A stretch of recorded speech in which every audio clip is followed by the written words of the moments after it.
everyone, and welcome back to Heaven Official's Blessing, with our kind of updated background here. Still tweaking it.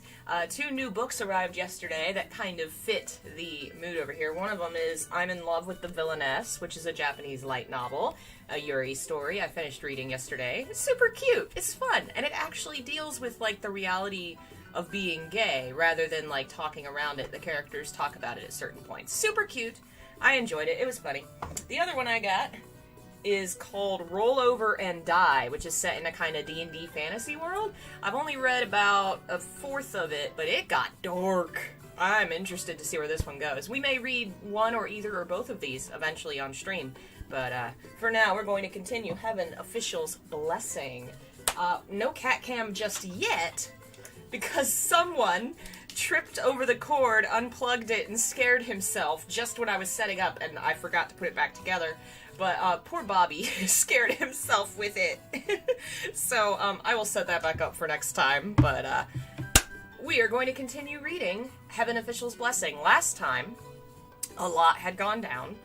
Hua Cheng and Xie Lian, our hero, and Lang Chongchu, a former apprentice of Xie Lian's, had gone on a journey into the caves of Qirong, a very mean and bloody ghost who is an enemy of Hua Cheng's. Hua Cheng was taking them there. Nobody really understood why until it was revealed Qirong was actually the one behind the murder of Lang Chongchu's family, which Lang Chongchu had blamed on Xie Lian. There was a big emotional reveal, a lot of drama going on that we won't cover right now, but this is the fallout of that event where Hua Cheng is kind of trying to comfort Xie Lian and his feelings of inadequacy and being unable to keep this peace. Thank you so much, Delvin. That is amazing. Thank you so much for your support, continually as a member and through donations. You are amazing. Thank you so much. Wow. Okay. We are on chapter 54, and we will likely finish book 1 today, which means next time we will jump into the time skip, or time back?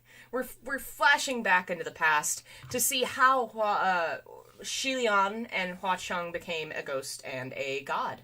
But for now, we will stick with where we are. Chapter 54, in the Cannibal Lair. I'm gonna switch my screens real quick. I'm gonna put y'all on this one. Yeah, that makes more sense. Y'all can be right there. And then this one over here. Chapter 54. In the Cannibal Lair, Ghost King faces heavenly officials. Xie Lian turned his head to look at the dejected-looking kneeling statue and said, Qirong was quite right about one thing. I am quite the failure. Don't believe the words of useless trash like him, Hua Cheng said gently. Other than being good at not dying and running away, he's got nothing else going for him. He can't even level up to a supreme after 800 years. Even beating him up would only dirty your hands. Hello, folks jumping in. Welcome, and hello again to folks that are joining us once again. Hello, Lemon and Chrisamity, newer folks. Hello. And, of course, our regulars, hello. Xie Lian's lips jerked upwards, thinking, wasn't he also the same? Only good at not dying, running away? Even after 800 years, he'd only gotten as far himself, which was nowhere.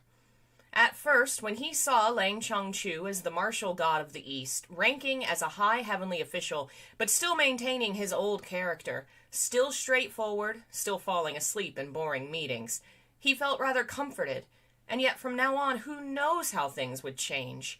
He went in pursuit of Qirong. Once that was done, how would he end things with Xie Lian? He was so happy that his student was still, like, believing in goodness and good things in the world, and so he allowed him to believe Xie Lian was the murderer, just so he wouldn't lose that innocence. Oh, he's such a good guy. Xie Lian stood and slowly walked to the statue. He stood in front of it head-on.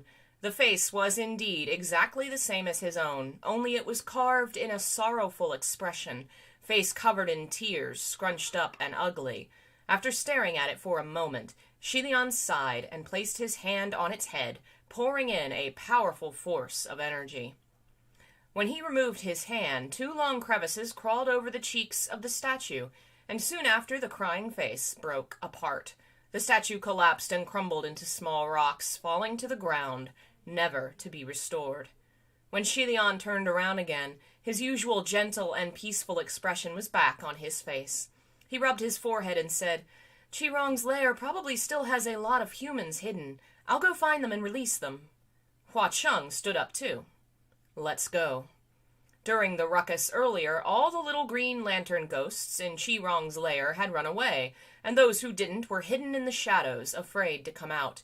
The 2 searched all over, nabbing a couple unfortunate little ghosts along the way and forcing them to lead, and they found many caves used for storing fresh food. Counting roughly, the number of people Qirong had captured for consumption was actually no less than 300. They were either nearby villagers or travelers passing by.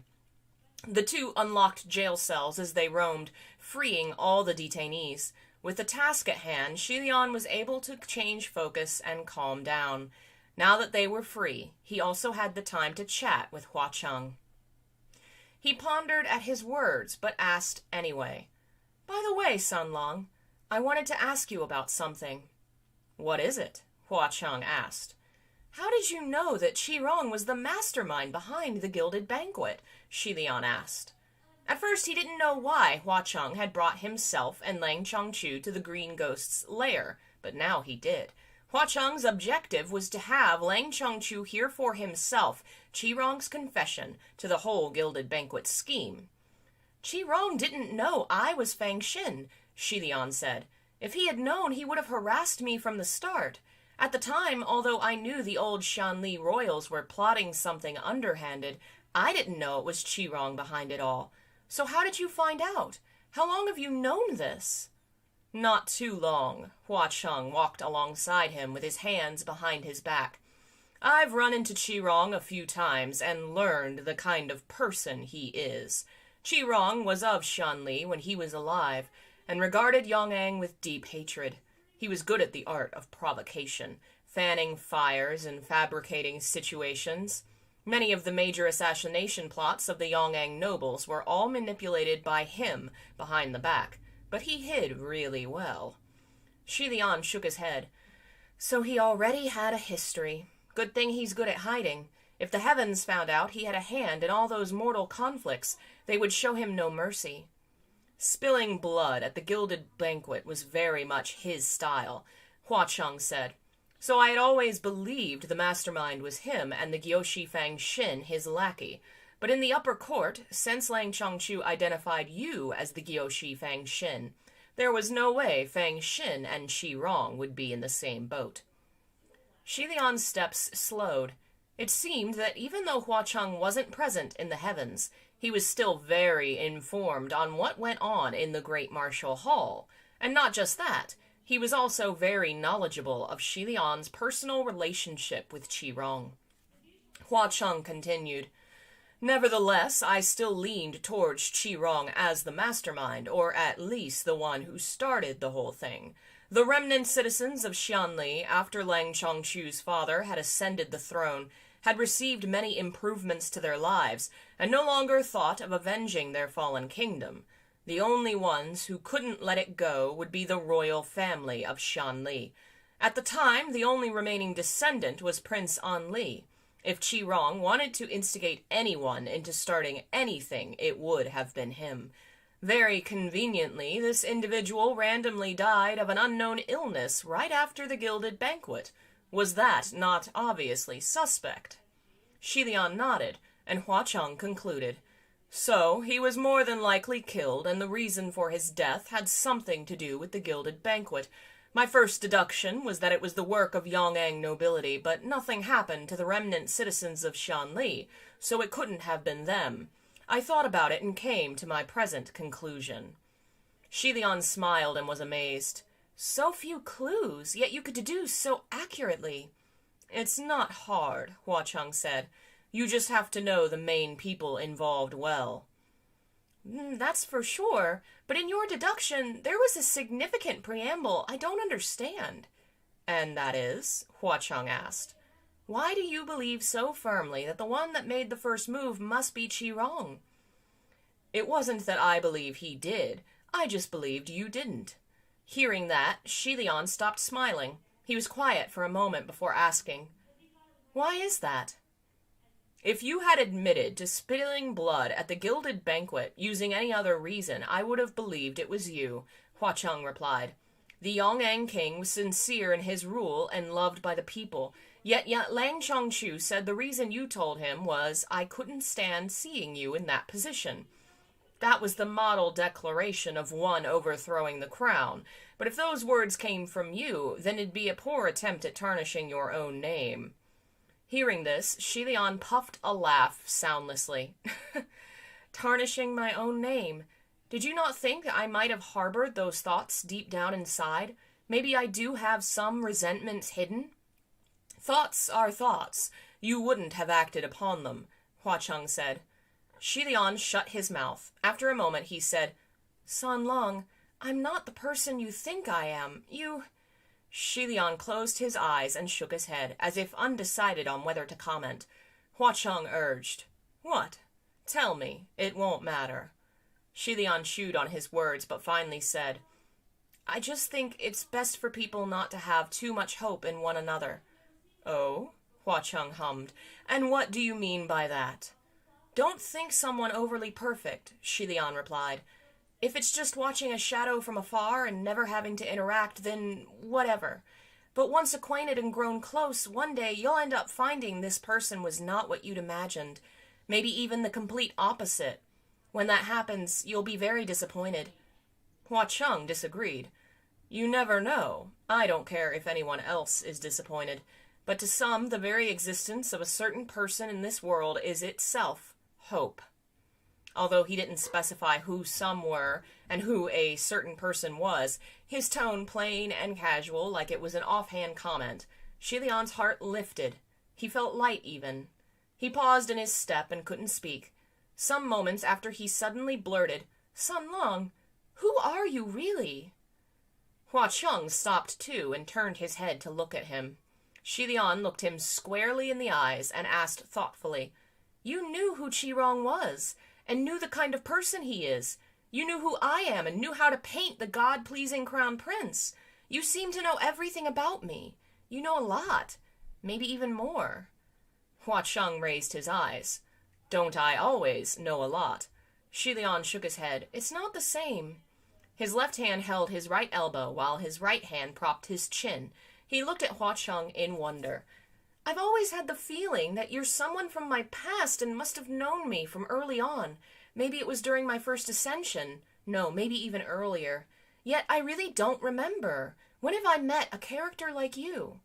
Someone like Hua Cheng would be unforgettable from the first meeting. Xie Lian had never bashed his head in and lost his memories, so if they'd met, there was no reason not to remember. Xie Lian stared at him, looking somewhat bemused. "Who are you exactly? Have I met you before?" Hua Cheng didn't answer, but his lips lifted softly. Xie Lian immediately came to and realized his questions were extremely inappropriate. A ghost's real name was usually a secret. Unless it's someone unfathomably abnormal like Qirong, there was no reason to tell it to anyone. Xie Lian hurriedly said, "I'm sorry, don't mind me. I was just asking. You don't have to answer me. Whoever you are doesn't matter."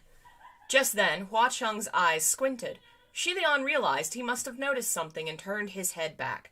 Behind them, not far within the cave, came noisy chatter and the clear, loud voice of a woman.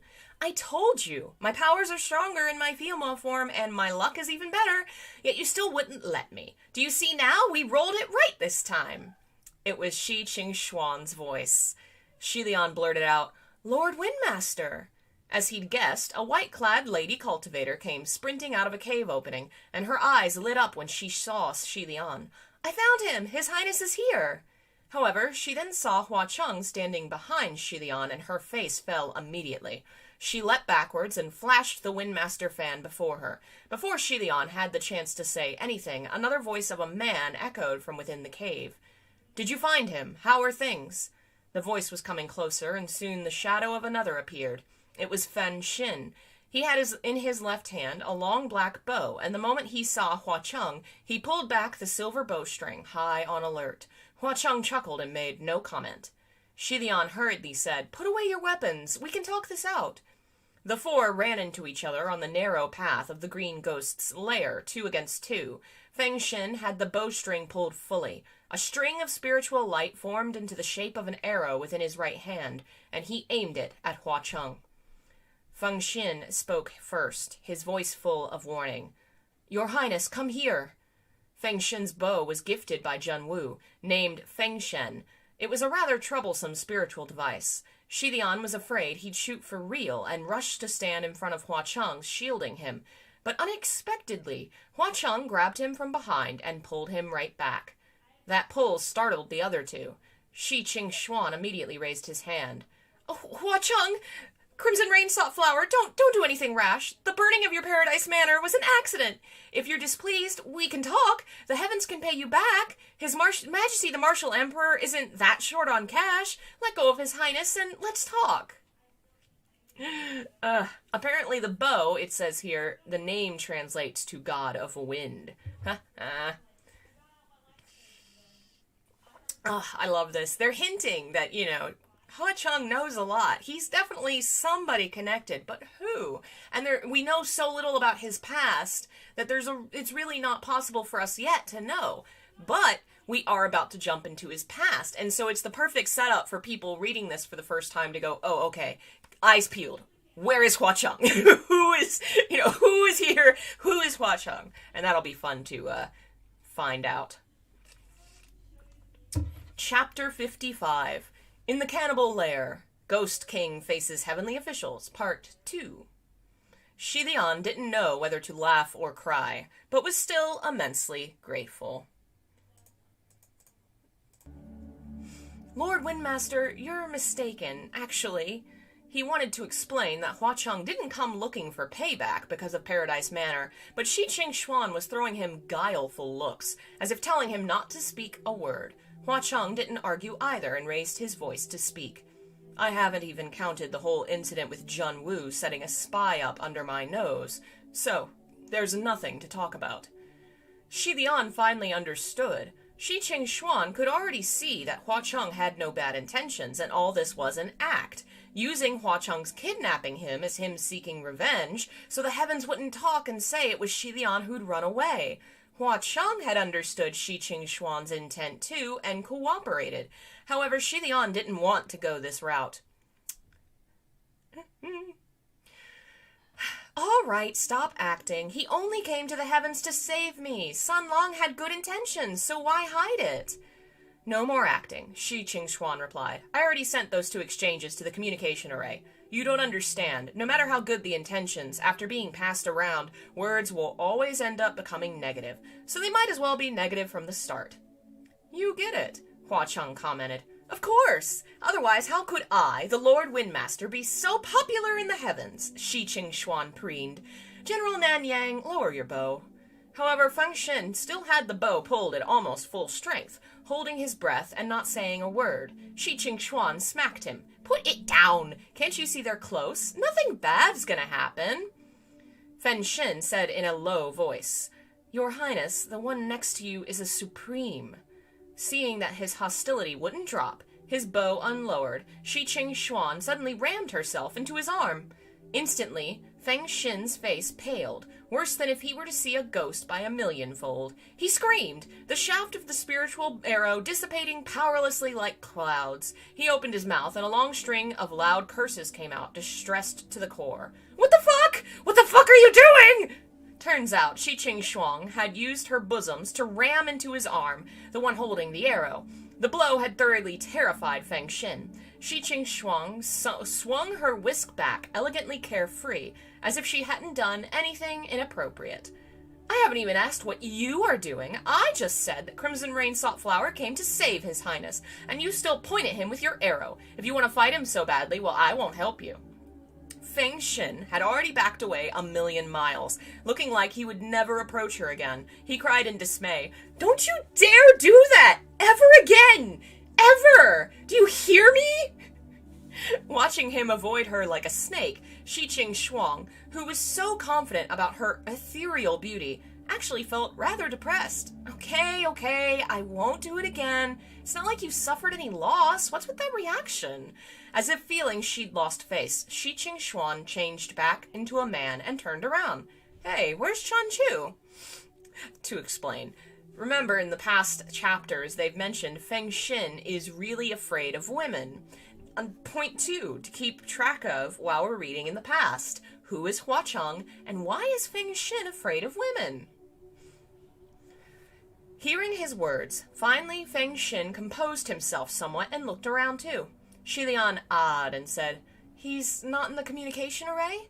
"No," Shi Qingxuan answered. "After he rolled the dice and left, we haven't heard a single peep. I asked him multiple times what the correct roll was, and he never responded. Before, when I talked to Chen Chu, he's always responded really fast, not just to me, but the other officials, regardless of rank. So weird." Xie Lian huffed a sigh. His Highness Tai Hua left to chase after Qi Rong. The other two were taken aback. Qi Rong? Yeah, Xie Lian replied. This place here is Qi Rong's lair. In any case, Feng Xin cut in. Wait, why did His Highness Tai Hua go to pursue Qi Rong? Didn't he come chasing after you? No reason, Hua Cheng answered from behind. He was chasing the real mastermind behind the gilded banquet bloodshed, and the only thing His Royal Highness did was wipe up after the murderer's ass. Lang Chongchu found out the truth and went chasing after the real culprit. That's all. Feng Xin was shocked. The real culprit? Is that the truth? Xie Lian felt it really wasn't the time and place to explain all the complex details and shook his head. It's not that simple. I'll explain more when we get back. Shi Qingxuan, although she was ignorant, it's a he now again, although ignorant of the inside story, was joyous. I knew there was a misunderstanding in all of this. I've such godly premonition. Now even if you return, you'll no longer be detained. Good, Feng Xin said too, looking like he was greatly relieved. He put away his bow, and the wariness he'd shown also significantly decreased. Hua Cheng, on the other hand, only snorted coldly. Have you known, Xie Lian asked Feng Xin, that Qi Rong was that Qi Rong? Feng Xin asked, which Qi Rong, huh? Then startled. The one we knew? So you didn't realize it was him either, Xie Lian remarked. Feng Xin's face went dark. No, I've never run into the Green Ghost himself, and he'd always assumed his name was just a coincidence. What kind of dumbass would run around with his real name? It's crazy! But the moment the words left his mouth, he instantly remembered that Qi Rong was indeed a dumbass, and his eyes met Xie Lian's, both falling silent in mutual understanding. Long before the two had ascended, Feng Xin had despised Qi Rong. Qi Rong was the son of the younger sister of Xie Lian's mother, last queen of Xianli. He grew up in the royal palace, spent his days clinging to Xie Lian, and as Xie Lian's personal guard, Feng Xin, of course, saw Qi Rong frequently. He was young, immature, bull-headed, energetic, extreme, and the worst thing was, as royalty, no one dared to educate or discipline him. It was easy to imagine just how lawless he was. He used to always hang around on his lips the words, "My cousin, the crown prince, is perfect! My cousin, something, something!" If anyone were to be even remotely disrespectful to Xie Lian or had given him a sliver of a problem, it wouldn't matter who it was. Qi Rong would bag the person with a gunny sack and beat them to death. He'd never in his mind any care or respect for the old, the handicapped, or the young. There was even once Xie Lian saved a child not over 10 years of age from Qi Rong's hands. The poor boy was beaten to a bloody pulp, miserable to the bone. Yet Xie Lian was mindful of Qi Rong's lineage, and he was genuinely on Xie Lian's side, so Xie Lian had never disciplined him physically. But if it was only lectures, Qi Rong wouldn't change, no matter how many times he was scolded. He was truly a headache. I think we all have a Qi Rong in our family.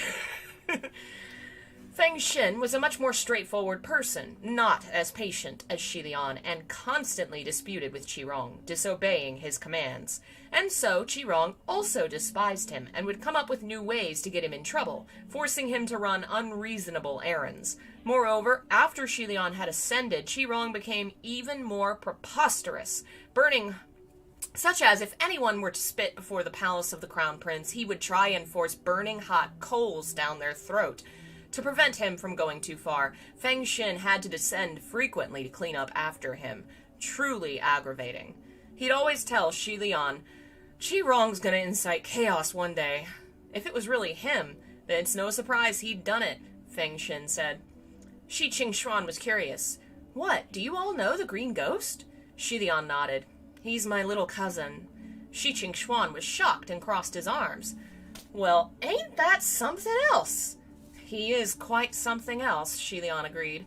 "I'm not talking about him," Shi Qingxuan said. "I'm talking about you. Your Highness, look at you. The martial gods of the southeast and southwest are your old buddies. The martial god of the east is your disciple. The night-touring Green Lantern is your little cousin. Crimson Rain sought flowers, your sworn brother, and I, Lord Windmaster, am your friend. Ain't that something?"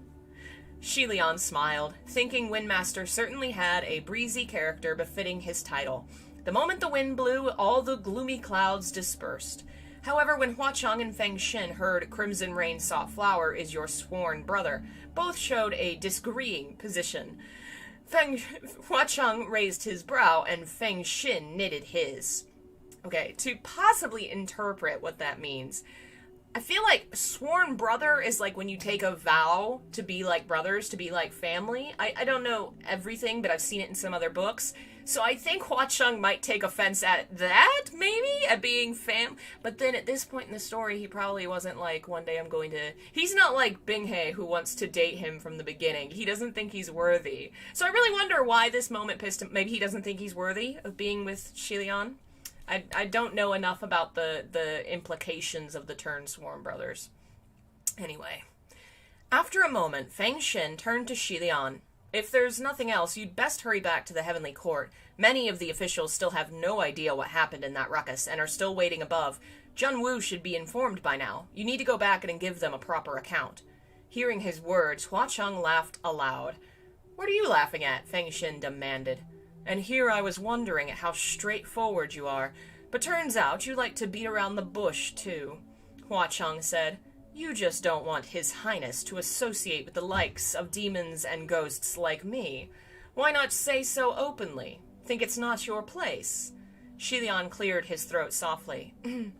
San Lang, as long as you're aware, he shouldn't be associating with the likes of demons and ghosts," Feng Xin said coldly. Huacheng made no indication of agreeing or disagreeing with the sentiment, and Xie Lian intercepted, responding to Feng Xin quietly. "I will report and give a proper account, but right now there are more important things at hand. Xi Rong had hidden in his lair over 300 humans for feeding. Thanks to San Long's help, they were all saved. There's currently a number of little ghosts left that need to be taken care of. I will return to the heavens as soon as that's done." "It won't be good to take too long. Let me deal with this," Feng Xin said. Huacheng nodded. "By heaven's efficiency, you'll probably finish this by next month." "You say that as if you can handle this in a second," Feng Xin said. The two glared at each other. Shi Qingxuan asked Xie Lian with his eyes, "Did something happen between the two of them?" But Xie Lian only shook his head. He was about to change the subject when Huacheng took out an umbrella from who knows where. The umbrella was crimson red like maple leaves, vivid like fire. Huacheng raised it with one hand and covered himself and Xie Lian, reflecting a blushing red on their faces. This must be the same umbrella that Huacheng used to shield them through the hanging corpse forest at Mount Yujun. However, it wasn't raining at the moment, so Xie Lian was curious. "San Long, why did you open an umbrella?" Huacheng looked at him and shifted the umbrella more to Xie Lian's side, smiling. "Just wait. The sky's about to change." Just as he finished his sentence, it suddenly poured from the sky. The rain thundered down, flecking and flacking. It came so suddenly, Xie Lian was startled. However, he was properly covered under Huacheng's umbrella, and not a single drop hit him. Feng Xin, though, who was standing on the other side, had not prepared at all. He was drenched from head to toe by the rain. And the worst thing was, the rain was the color of blood. By the looks of it, Feng Xin was now covered in blood and dripping. Only his wide, bulging eyes were white, and the rest of him was red. Shi Qingxuan was conveniently standing in the interior of another cave, so he wasn't affected, but his eyes were also wide with shock, even forgetting to wave his whisk. The pouring rain came suddenly, left suddenly, and soon enough everything was quiet once more. It took Feng Xin some time to recover. He wiped at his face, but it was still smeared with red, his attempt useless. "What?" Xie Lian was agape. Hua Cheng closed the umbrella and laughed. How's that for show? What a petty child! I love it! In 4 short words, he'd already taken a number of leisurely steps and was quite the distance away. Xie Lian was fumbling all over his sleeves looking for some rags, but instead Shi Qingxuan plucked some white strands from his whisk and handed them to the deeply muted Feng Xin. The moment Hua Cheng left, Xie Lian immediately sensed the void behind him and turned around in a rush, running a few steps after Hua Cheng. Hua Cheng turned... Oh, San Long, are you going back to Ghost City? Hua Cheng turned his head. Aren't you also going back to the Heavenly Court? He then added half-jokingly, but if you want to follow me back to Ghost City, you're very welcome to. Xie Lian chuckled. Next time, he said sincerely. Next time if there's a chance, I'll definitely visit Ghost City again. I'll help you lay bricks when you rebuild Paradise Manor. No need to lay bricks. You can just sit back and watch, Hua Cheng replied. Xie Lian's smile died a little. The thing with Chanchu, no matter how it went down, I should still thank you. He paused and continued. I don't know what the right thing is to do either, so maybe this isn't a bad thing. You think too much, Hua Cheng said lightly. Xie Lian was slightly taken aback and inclined his head. Just keep doing what you want to do, Hua Cheng said. After that, he turned around and waved his hand. Soon after, the crimson silhouette gradually, from within the mountains and under the moonlight, disappeared completely from Xie Lian's sight. Oh, welcome, Kenneth. Thank you for joining us. I'm glad that your wife enjoys the readings. We have quite a group here today for the book reading. Oh, hey, Akatsuki, welcome. Beat you to it, no persona for you. Alright, we are getting on to the end. Chapter 56. In Search of the Past, Retracing Steps to Mount Taikang. Taikang? I am learning some Chinese pronunciations. I'm getting pretty good at it. I know Q's are C's and Z's are J's and some other things. But there are still some words that come across and I'm like, is that pronounced the way that it looks like it is? And I'm wrong half the time. I'm getting there. I'm studying. I actually have a Chinese language class, but I haven't been able to get into it very heavily yet. Anyway. Without knowing why, Xie Lian was suddenly filled with courage again. After Lang Xiangchu had left, Xie Lian's steps had been hesitant, his shoulders slumped. But this courage came from nowhere, and who knew where it would be directed to?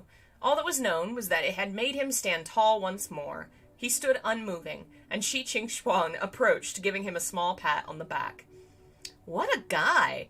Your Highness, I don't know how you managed to befriend him, but you're very lucky. You know what this makes me think of? It makes me imagine that scene in Mulan where Mulan leaves to go home and the Emperor comes back and comes over to Shang and says, you don't get a girl like that every dynasty. Like, go get her! That's what this makes me think of. This was the first time Xie Lian had had someone tell him he was lucky. He glanced at Shi Qingxuan and smiled. Really? Maybe. I think so too. Behind them, Feng Xin continued to wipe his face. When the two turned their heads around, they saw his face covered in white strands, miserable and unkempt, and laughed. Sorry about that, Xie Lian said. That counted as an apology on Hua Cheng's behalf. Feng Xin finally picked up off the white strands from his face. I'm not as skilled, so I can't say anything. The three of them conducted a final search of all the caves, double-checking to make sure there were indeed no more humans or anything else left behind, before riding a draft of wind back to the Heavenly Court. Once they passed the gates, they saw the street was filled with crowds of junior officials from the Middle Court, moving about, checking every nook and cranny of every palace as if they were about to face a grave enemy. When they finally arrived at the Great Martial Hall, the audience chamber was already filled with heavenly officials of the upper court, and even from afar they could hear them arguing. The first thing they heard was, Hua Cheng dares accuse the upper court heavens of sending a spy? How ludicrous! Why would the heavens need to send a spy? Xie Lian and Shi Qingxuan lightly cleared their throats when they heard. Sending a spy was most likely the truth. Nothing had been settled yet, and the officials couldn't wait to start blathering. If the incident was indeed true, it would be a slap in their own faces. The three entered the hall with Shi Qingxuan in the lead. When the crowd saw him, they greeted, Lord Windmaster has returned. Thanks for your hard work. but all eyes were on Xie Lian. They were about to press for more, but saw emerging from behind Feng Xin that looked like he'd crawled out of a bloody pond, his face dark. Everyone was frozen to the spot and immediately turned their eyes away. After all, no one wanted to be cussed at loudly in the Great Hall. Only Mu Qing, who not only didn't care to avoid him, even purposefully stared, held his gaze, his intent more than obvious. Xie Lian raised his gaze and saw Zhenwu was seated above in his throne, a hand supporting his head, fingers pressed against his temples, his eyes closed, looking exhausted. Xie Lian could understand exactly how he felt. In the past, there might not have even been conferences and meetings of this sort for months, but with all the incidents that had happened recently, the Great Martial Hall was filled to the brim time and time again. It was as if there was a situation happening every day, and they had to convene twice a day. If Xie Lian was in his shoes, he'd be tired too. Besides, there were many that wanted to have their voices heard, despite being nothing but noise. One of the officials exclaimed, "He came and went as he willed. Scary to think he was able to connect the palace of Xianli to somewhere else. Now that he can easily kidnap His Highness who offended him, who knows if he'll just kidnap any official? We can't possibly let this go. We need to stop him, right now." If this was the mortal realm, this would be akin to a rebel digging a tunnel beneath the royal palace and sneaking about freely. Of course people were restless. No wonder the middle court officials were busy searching and safeguarding the grounds. Mu Qing, on the other hand, had something else in mind. Hua Cheng has so many devotees, and lords over the Ghost City. Something minuscule like burning Paradise Manor is nothing to him. He might not have broken into the heavens just because His Highness offended him. Shi Qing Xuan immediately countered, "General Okay, so this would be pronounced Xuanzhen instead of... I've only recently learned that Z's are J's. Xuanzhen. Xuanzhen or John? Probably Xuanzhen because it's an E. Shi Qing Xuan immediately countered, "General Xuanzhen, you're mistaken. Everyone heard Hua Cheng admit it himself. Speaking of, which general is responsible for security this month? That the palace of Xianli had a spell cast upon it to be connected elsewhere without that general even noticing? Isn't that a neglect of duty?" Pei Ming had been standing quietly on the side, his arms crossed. When he heard Shi Qing Xuan, he spoke up. "Me." Shi Qing Xuan had accidentally remembered wrong and thought it was Mu Qing on duty. He'd ended up calling out Pei Ming, and now things got somewhat awkward. However, Pei Ming didn't push off the blame. "I'm on duty this month. This is my oversight." The heavenly official, who was on good terms with him, immediately tried to help him out. "If you ask me, we should just look at these matters one at a time. Let's clear up the issue about the bloodshed at the Gilded Banquet." Just then, Ling Wen, who was positioned next to the throne, suddenly spoke up. "We've news of His Highness Tuai Hua." Zhenwu finally opened his eyes. What did he say? Ling Wen was quiet for a moment, then replied, "He said the Gilded Banquet massacre had an inside story. He will resolve the conflict with His Highness himself, that there's no need for anyone else to interfere, and that His Highness's request for banishment must not go through. Those are the two things." "What inside story?" Mu Qing frowned. "He didn't say any more, that's all," Ling Wen replied. To think they would see a battle erupt and a hammer coming down heavily, only to land lightly like a feather. The heavenly officials couldn't help but feel rather disappointed. Lang Chongchu was the victim, and the victim was no longer accusing the culprit, so what fun was there to watch? Besides, Lang Chongchu wasn't telling, and Xie Lian didn't look like he was going to say anything either, so there was nothing more to chew on for this matter. Following Ling Wen's report, Zhenwu appointed Feng Xin and Mu Qing to aid Pei Ming in strengthening security, and settled a few other matters before waving his hand and dismissing everyone. Xie Lian stayed behind, and he could hear the faint conversations passing by. I knew it. Whenever he stirs up anything, Zhenwu would say he'd interrogate him, but in the end nothing would come of it. We've been blind. He's actually someone significant. Gotta watch what we say from now on. So now everybody thinks that Xie Lian's being favored by Zhenwu. There's certainly something going on there. After everyone had left, Xie Lian approached the throne and bowed. "I've caused my lord problems." "This doesn't count as a problem. The real problem was you stubbornly proclaiming yourself the only one responsible for the Gilded Banquet. Xie Lian was hesitant, but in the end still gave an account of the whole story. After listening to the story, Junwu commented, Xianli, in this matter, you worked hard for nothing and pleased no one. Xie Lian lowered his head. I know. Never mind. You've always been like this, Junwu said. Tai Hua has now changed to focus the pursued green ghost. Once he's done, he will certainly come back for you. Have you thought out how you'll face him? Not yet, but let's think about something else that's more immediate, Xie Lian replied. Junwu chuckled. Like what? Is there anything interesting that can amuse me? Was it you who sent the Earthmaster to the Ghost City as a spy? Xie Lian asked. Yes, Junwu answered leisurely. Why? Junwu answered slowly. Because it was Hua Cheng who planted a spy in the heavens first. Xie Lian was taken aback. Junwu stood. These past years, news has reached Hua Cheng's ears too fast. Things he shouldn't have known he knew too well. As for what can be done and what can't be done, where the bottom line is and how to cross said line, he is overly perceptive and precise. That he could connect directly to your palace of Xianli only proves he indeed has a spy here in the heavens. Otherwise, it couldn't have been done. To be honest, Xie Lian had noticed this too. Hua Cheng really knew way too much, and so to hear Junwu say it out loud, it wasn't hard to believe. Does my lord have any evidence? Xie Lian inquired. Junwu shook his head slowly. It's because there was no proof, but things were regardless suspicious that I sent Ming Yi to the ghost realm. Who knew that Ming Yi would fall into his hands before the spy was even found? Although you saved him from Hua Cheng's grasp, now it will be more difficult to find that spy. Is it the upper court or the middle court that's the problem? Xie Lian asked. Hard to say, Junwu said. Besides you, it could be anyone. Perhaps there's only one mole. Perhaps more. No wonder Junwu didn't appoint anyone else to investigate Ming Yi's disappearance.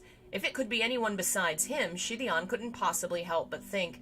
Even the Windmaster, Chang Chu, Feng Xin. Anyone could be a possible agent. Just then, Junwu spoke. Xianli, I know you think highly of Hua Cheng right now. You understand your own position, and others shouldn't comment on the friends you make. However, when necessary, be wary of Hua Cheng. Don't give anything away. Hearing this, Xie Lian schooled his thoughts. Junwu continued. To become a supreme, one must have experienced an unimaginable suffering and pain. One either ascends from such calamities or is doomed to the depths of hell, never to return.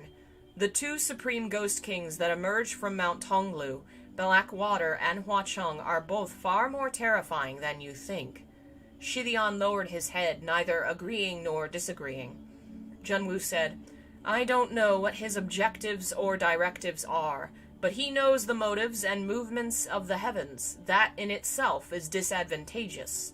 When he heard the word disadvantageous, Xie Lian raised his head and blurted, San Long, he... Seeing that Junwu turned his head to him, Xie Lian paused and corrected himself. Huang Cheng wouldn't do anything overly malicious. If my lord thinks about it, with his strength, should he have wanted to cause havoc and raise hell, he would have done so already. If he didn't before, then without real reason, he wouldn't in the future. I should hope so, Junwu said, but you know I cannot be too careful. After leaving the great martial hall, Xie Lian paced slowly down the streets of the heavenly court. When he passed by the palace of Xianli, he stopped in his step and looked it over.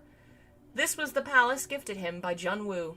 Glamorous, new, but at the same time foreign. The large crimson-red doors were shiny and bright, but it was already full of nailed-on talismans and charms forming a giant X, alarming anyone who should see it. When Shi Qingxuan exited the great martial hall, he'd told Xie Lian his palace was currently sealed shut, since it was connected to elsewhere, so Xie Lian was welcome to rest in his palace instead. However, after staring at the palace of Xianli for a while, Xie Lian suddenly turned around. He didn't go to the palace of the Windmaster either. He stopped caring for what he was originally going to do, and instead headed straight to the Ascension Gates and jumped. Passing through the sea of clouds, the point of his landing was Mount Taikang. Upon the summit of this Mount Taikang used to sit the cultivation center of the ancient kingdom of Xianli, the Royal Holy Pavilion. Hey, Levi, welcome.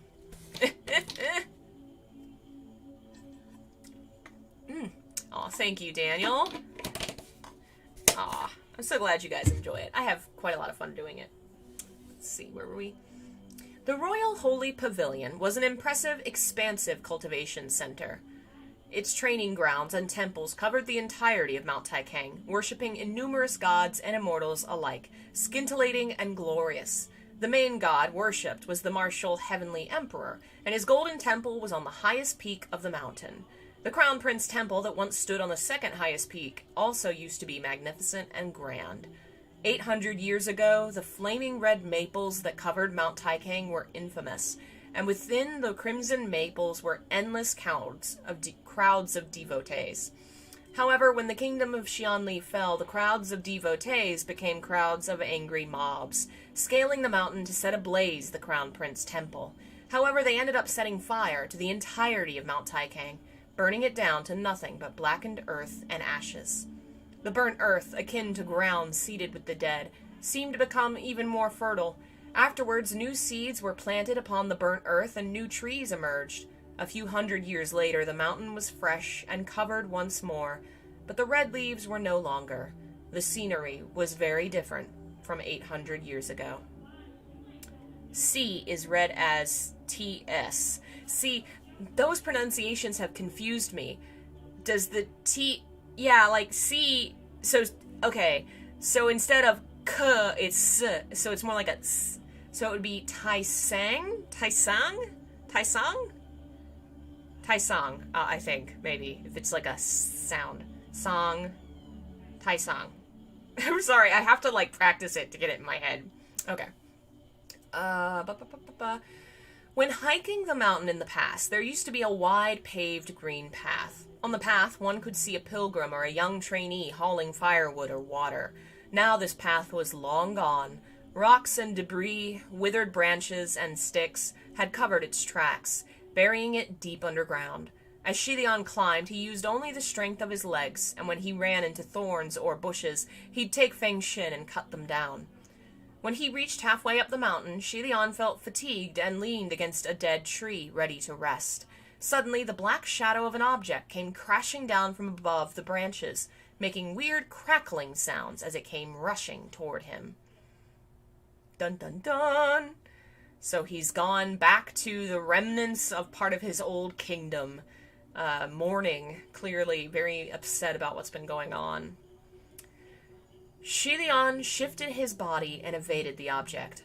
At first he thought it was a broken branch or a nest, but when he looked closer, it was a plank so rotten and rusty its original shape was indiscernible, and it had 2 steel chains connected on either side.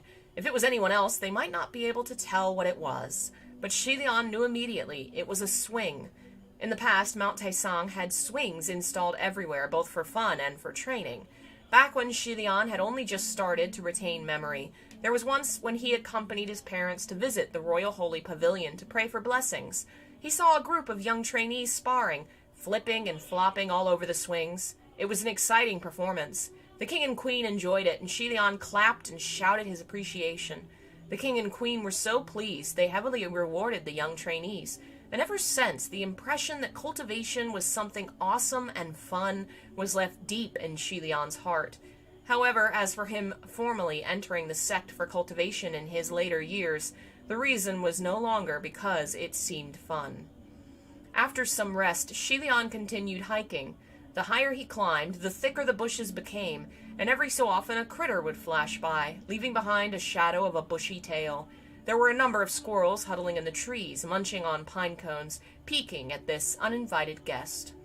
Thorns blocked the path, ripping at his clothes and limbs, but Xie Lian didn't notice at all. Finally, he reached the peak of the Crown Prince Summit. Of course, the Crown Prince Summit wasn't originally called the Crown Prince Summit, but changed its name to it after the Crown Prince Temple was constructed.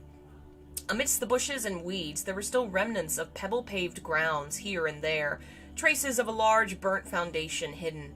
That was once the foundation of the temple. Going across it, through the rubble and ruins, through glass debris, was a fractured old well. Looking from above into its bottom, it was easy to tell the old well had long dried up. The The distance to the bottom only but a few feet, only mud visible on the ground. Without hesitation, Xie Lian crossed his legs over and jumped in. He didn't tumble into the muddy ground, but instead traversed through the illusion and descended for a number of meters before his feet touched solid ground. The surroundings were so dark that if he were to raise his arms, he wouldn't see his hands. He raised his head to look up. There was no sunlight either, as if a heavy piece of fabric had blocked it out. Xie Lian felt around the bottom of the well, feeling up several bricks, and pressed them down in a certain order. With a rumbling noise, a short, small door opened on the side. Xie Lian crawled on all fours and crawled through the path opened by the small door. The moment he entered, he could hear another rumbling behind, shutting the opening. After a half-incense of time, he finally crawled to the end of the tunnel. Xie Lian stood and straightened his back, snapped his fingers, and held up a small flicker of flames. After that small ball of flames was ignited, as if in response, not far in the distance, another faint light appeared like a pearl, waking up from its deep slumber, blinking open its bright eyes. Soon after, more and more pearls lit up, spreading throughout and illuminating the surroundings that appear clearer and clearer to be the great hall of an underground palace. Above the great hall, thousands of sparkling stars were embedded. It must be hard to imagine that the imperial mausoleum of the ancient kingdom of Xianli was hidden beneath the scorched earth of Mount Taisang. I'm going to have trouble with that. Those brilliant stars were night pearls and diamonds embedded on the ceiling. The night pearls brightened with light, and the diamonds reflected their radiance. When they crossed paths, the result was a bedazzling brilliance, like a dream. It was like a minuscule Milky Way hidden below ground. Each of the night pearls and diamonds were priceless. Every single one was worth an entire lifetime of endless riches. However, Xie Lian didn't spare them any looks, and walked directly through the great hall, entering the crypt at the very back. In comparison to the great hall, the tomb was exceedingly simple, as the chamber wasn't fully completed. There was no glamorous decor, only 2 coffins. Between the coffins stood a person, dressed in exquisite clothing, a golden mask on its face, and a sword extended, sharp and dazzling, pointing at him. However, the person only maintained the position and didn't make any movement. Xie Lian approached, minding his own business, without a single care for the person. However, that was because Xie Lian knew behind the golden mask there was no face, and under the exquisite clothes, no person. The only thing standing was an empty sack held together by bundles of dried hay. For so long, only this set of elegant dress robes and this mask stood by the sides of those 2 solitary coffins in his stead. On top of each coffin was a small golden plate, but the thing in those plates were wildly disparate. Fruits of some sort, dried and shriveled to the core, and blackened, rotten, hard blocks of who knows what. After Xie Lian entered the chamber and cleaned out those things and threw them out the corner of the crypt, he felt around his sleeves and folds. Originally, he had a half-eaten bun on him, but the bun was given to Hua Cheng, so now he had nothing. Thus he said, "Father, Mother, I deeply apologize. I've forgotten to bring something for this visit." Naturally, no one answered him. Thus Xie Lian slowly sat down and leaned against one of the coffins. After zoning out for some time, he finally spoke. "Mother, I saw Qi-Rong. Qi-Rong didn't die, he turned into a ghost. I really don't know how he lived these past hundreds of years." Xie Lian shook his head. "He killed a lot of people, and now there are people trying to kill him. The heavens probably won't forgive him either. I really don't know what to do with him." He was going to say more, when suddenly, from some place extremely close, came the sound of soft wailing. Xie Lian froze. His expression changed drastically. He listened closely. It wasn't a hallucination. It really was the sound of crying. The cry was low, soft, and would have easily been missed if he hadn't paid close attention. The sound was also high-pitched. If it wasn't a child, it must be a woman. The cries were nearby, as if they were only separated by a thin wall, the sound clinging close to him. Xie Lian whipped his head around and at last confirmed. The sound came from the coffin he was leaning on. Amidst his shock, the first words that came blurting out were unconscious joy. "Mother, is that you? However, Xie Lian snapped out of it immediately, knowing that what he had desperately hoped for would never come true. His mother had passed 800 years ago, relieved of suffering, and she had never devolved to a grudging ghost. The emotion behind those cries was also not of despair, but terror. In that very moment, who in the world would be hiding in his mother's coffin and crying? Xie Lian couldn't hold back for another second and threw open the cover of the coffin with his left hand, his right on Fang's shin, ready to strike. But the moment he saw what was inside, the striking sword stopped in its path. Lying in the coffin, singularly, was the form of a person covered in elegant black attire, its face wrapped with a face cover. The only possible person who it should have been was his mother, but the one lying in the casket was most definitely not her. The form was small and short, body type completely different, and the most significant thing was the person was trembling. A real live person. Xie Lian ripped off the face cover. Sure enough, beneath the fabric was the face of a young child. His heart froze at that very moment. He grabbed the child and lifted him, his voice shocked and panicked. "Where's my mother? Where's my mother? What did you do to my mother's body?" Although that extremely elegant black dress didn't look anything out of the ordinary, it was in fact woven by the silk of an extremely rare worm. The silk was a tribute from a small foreign nation, and weaving it into clothing took intricate craftsmanship. Interwoven with fragrant herb satchels and sealed into the coffin, the cadaver would remain preserved for thousands of years, allowing the dead to look as if they were still among the living. However, at the moment, the one wearing the silk black dress was the child. So where did the body of his mother go? What condition would it be in now? Xie Lian didn't dare to think deeply on it, and could only demand answers from this unknown child in his hold. "Where's my mother? Who are you? Why are you here? What did you do with my mother's body?" But how could a child, scared to tears, answer any of his questions? He was too scared to even speak. Xie Lian dragged him out of the coffin and realized suddenly that some ashen white powder had been shaken out of the black dress in the movement. Face white as a sheet, he looked into the coffin and found the bottom of the casket was also covered with a thin layer of powder. The world spun, and Xie Lian felt his heart stop. His grip loosened, letting the child go, and he fell to his knees before the coffin, paralyzed. He didn't dare to touch the powder with his hands, but he couldn't just let it sit and sift either, like incense ashes flying in the wind. Although in denial, he knew deep within what that was. After having forcibly removed the silk funeral garb, what else could a sealed cadaver of 800 years become? Instantly, Xie Lian's mind fell into chaos, unable to think. He held his head in his hands, and there was ringing in his ears. Just then his back tensed. His instincts sensed danger behind.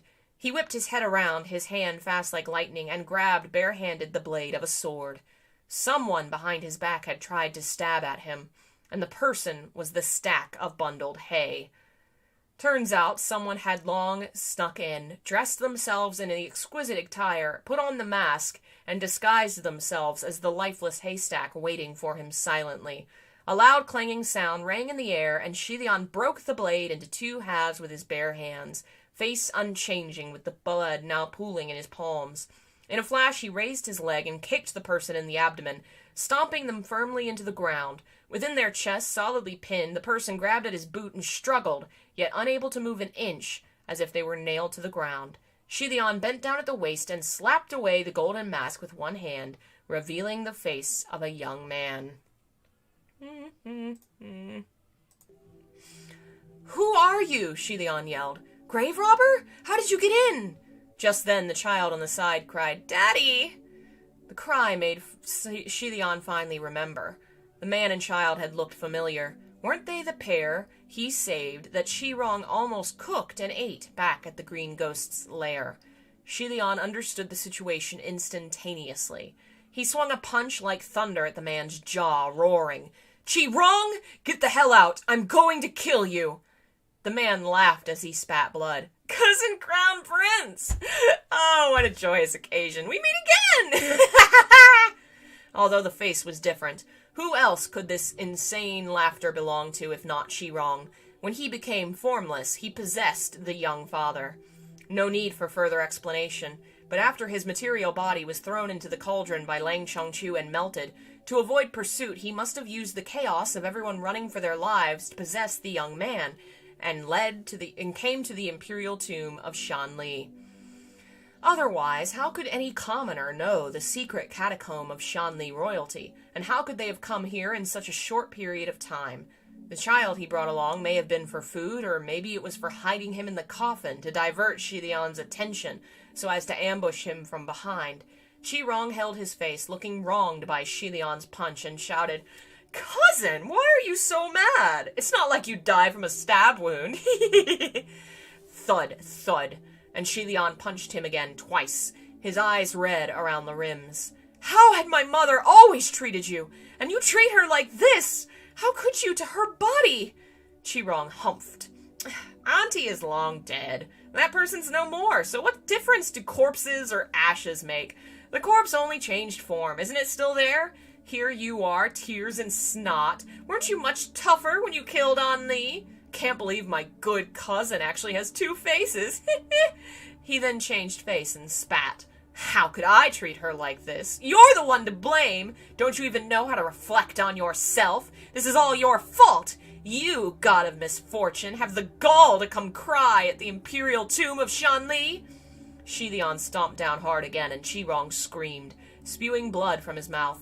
But he looked even more excited, using both his hands to hold on firmly to the now blood-soaked white boot, howling. That's right! Just like this! This is more like you. Fight! Fight! Kill! Fight! Ruthlessly! Kill cruelly! Don't give me that saintly look, as if you're so burdened with unspeakable sin! Disgusting! Ugh! The child came crawling over, bawling. "Dad, are you alright?" He couldn't understand what was happening, only that his father was being trampled. From this point of view, Xie Lian was a violent demon, but scared of losing his only father, he wouldn't back down, and tried desperately to pull off the boot on his father's chest. The young man wouldn't stop spewing blood, scaring the child half to death, and he used his hands to cover his father's mouth, as if that could stop the bleeding. Seeing this, Xie Lian slowly calmed down, realizing the owner of the body was innocent, and eased his foot slightly. Oh, thank you, Delvin. You are too much. Thank you so much for all your support. Goodness, thank you. You are too sweet. He pointed the tip of Fang Xin down, nudging it to Qi-Rong's cheek, and said forebodingly, "Qi-Rong, get the hell out. Don't believe I won't pull out your spirit with your tongue." Technically, to pull out the tongue of another from the root, one could certainly pull out the attached haunting ghost with it. Qi-Rong cried derisively, I won't get the hell out. What are you gonna do? Go on, pull! Come. Gonna kill me? I might just die, so don't miss the chance. Otherwise, you won't ever find my ashes in this lifetime. He even stuck out his tongue intentionally, as if he couldn't wait for Xie Lian to make good on his threat, and use that bloody method to pull his spirit out from his fleshy body. He blew many raspberries. Apparently I can't blow one.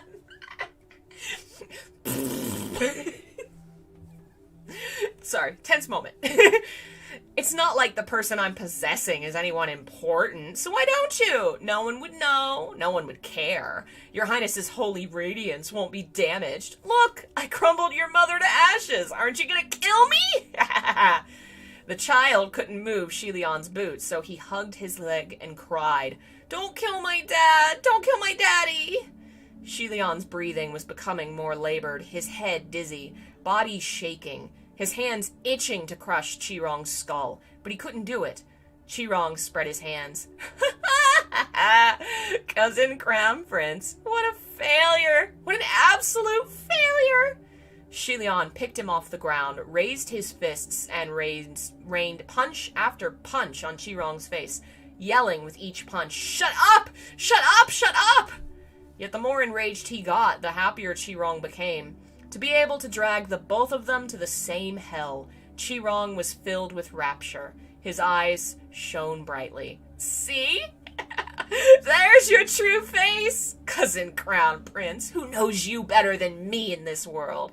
You might look like a pathetic, drowned dog that anyone can trample now, but I know. You're still proud on the inside. You couldn't stand anyone calling you a failure. You must hate me for calling you a failure. Haven't I stabbed your heart enough to bleed? Hurry, come! Or are you going to tell me loudly, this body's innocent, so you won't kill me in order to spare him? Come, show me what you'll do! With so much provocation blended in that cocky, crazed laughter, Xie Lian couldn't stand it anymore. Swing! And Feng Xin was unsheathed. With a flash of a swing, the ominous black blade struck down.